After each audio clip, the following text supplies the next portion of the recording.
কোনো যদি অহিন্দু যায় গোল গোল করে তার ছবি সোশ্যাল সাইটে পাবলিশ করবে।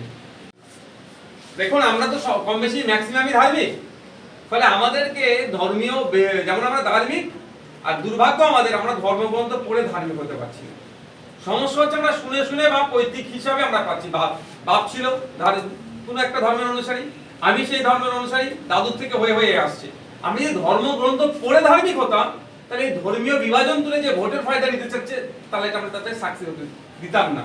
এটা হচ্ছে আমাদের সমস্যা এখানে। এখন কে কত বড় ধার্মিক তার প্রমাণের প্রতিযোগিতা চলছে। এ রাম মন্দির তৈরি করছে, তো এ আপনার জগন্নাথ ধাম তৈরি করছে। কেউ মসজিদে যাচ্ছে, তো কেউ রমজান মাসে দুটো কলা দিয়ে ইফতার করে মুসলিমদের মন পেতে চাইছে, কেউ হিন্দুদের মন পেতে চাইছে। এটা তো স্থায়ী সমাধান নয়। স্থায়ী সমাধান হচ্ছে আমি একজন নাগরিক, আমি অসুস্থ হয়েছি, আমি ট্রিটমেন্টটা বিনামূল্যে পাচ্ছি কি পাচ্ছি না, অর্থাৎ হসপিটাল যে ফ্যাসিলিটিস সেটা পাচ্ছি কি পাচ্ছি না, সেটা দেখার দরকার।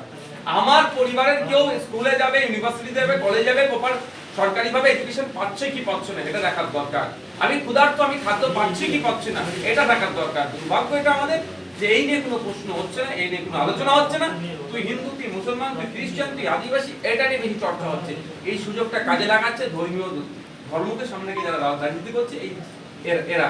ফলে কি হচ্ছে, হিন্দু খাতরে মে আয় বললো, মুসলমান খাতরে মে আয় বললো, বলেও ক্ষমতায় আসলেও না মুসলমানের লাভ হচ্ছে না হিন্দুর লাভ হচ্ছে। লাভ হচ্ছে কার?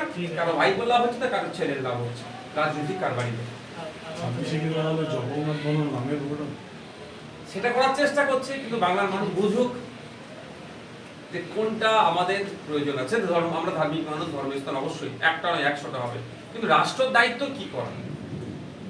রাষ্ট্র দায়িত্ব হচ্ছে এই আপনার যে সাংবাদিক আছেন, অনেক ক্ষেত্রে দেখি সাংবাদিকদের নিগৃহীত শিকার হচ্ছে, মারধর করাচ্ছে। এটাকে প্রোটেক্ট করা রাষ্ট্রের দায়িত্ব। দুর্ভাগ্য আমাদের 180টা দেশের মধ্যে 159 র্যাঙ্কে আমাদের সাংবাদিক স্বাধীনতায় আমরা আছি।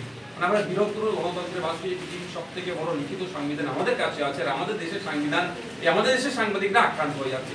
এগুলো প্রোটেক্ট করার দায়িত্ব রাষ্ট্র, রাজ্য, কিন্তু সেটা বাদ দিয়ে কি করছে, আরো উৎসাহ দিচ্ছে মানুষকে যাতে এগুলো বেশি বেশি করে করে। আপনার কি মনে হয় এটা সৌজন্যের রাজনীতি? আপনি তো মমতা ব্যানার্জির সঙ্গে দেখা করেছিলেন, দিলীপ বাবুও কালকে আমন্ত্রণ পেয়ে গেছেন। দেখুন আমি একটা কথা বলি, আমি মমতা ব্যানার্জির কাছে গিয়েছিলাম, কালীঘাটে গিয়ে তার দেখা করিনি, এটা মাথায় রাখতে হবে।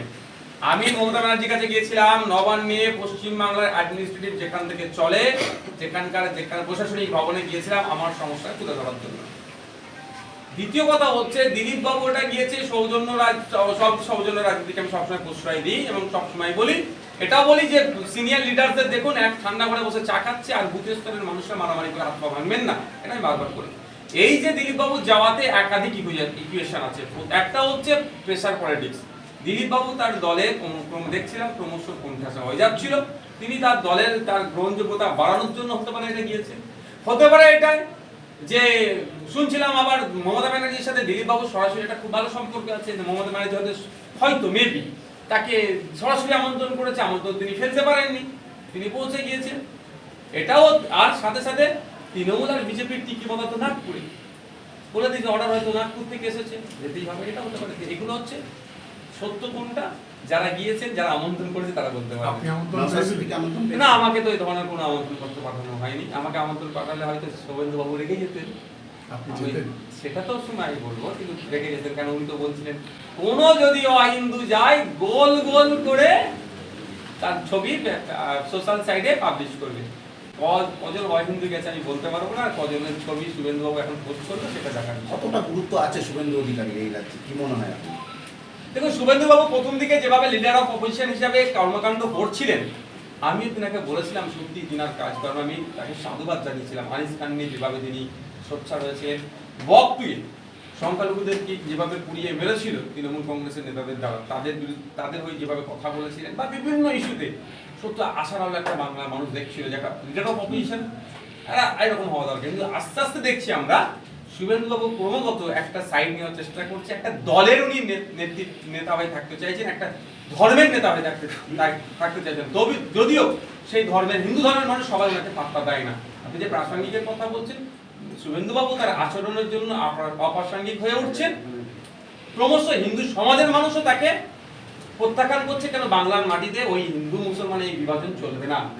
এই মাটি নজরুলের মাটি, এই মাটি রবি ঠাকুরের মাটি, এই মাটিতে হিংসা বিদ্বেষের চাষ আমরা কোনোমতেই হতে দেব না।